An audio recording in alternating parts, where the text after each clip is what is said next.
UFC 319 in Chicago had it all: a new middleweight champion, brutal finishes, and shocking debut setbacks.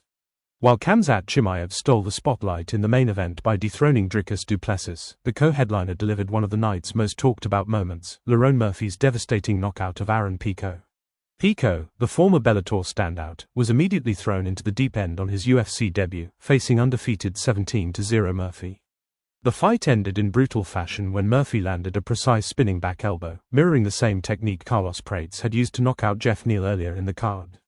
The finish left fans stunned and marked an inauspicious start for Pico on MMA's biggest stage.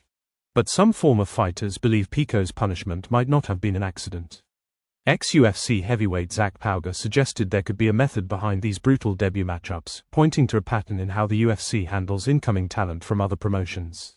"I feel like the UFC brought over all these Bellator, PFL, and Risen guys and immediately gave them hard fights just to flex on the other promotions," Pauger wrote on X shortly before Murphy finished Pico. Pico's arrival follows the path of other top-level Bellator and PFL fighters entering the UFC, including Patricio Pitbull and Patchy Mix. Their transitions haven't been smooth either. Pitbull fell to Yair Rodriguez at UFC 314, and Mix was dominated by Mario Bautista at UFC 316. Like them, Pico was matched against top 10 competition right out of the gate, and the result was a harsh wake-up call. It's not just Pico. UFC 319 also saw ex-Risen champion Kai ACCUSE suffer a submission defeat to Tim Elliott, dropping him to 0-2 in the promotion. ACCUSE had attempted to dethrone champion Alexandra Pantoja just months prior, only to face another setback in the UFC. For many, this is another example of new signings being thrown to the wolves as they adjust to the octagon. Fans on social media echoed Pauger's theory, pointing out the apparent trend and even speculating about Dana White's satisfaction in seeing these newcomers struggle. "Makes sense," one fan wrote. Another added, "You can see Dana smile every time one of them loses." Others agreed, noting that the talent gap in the UFC is not always as lopsided as it appears, but the matchups often make it look that way.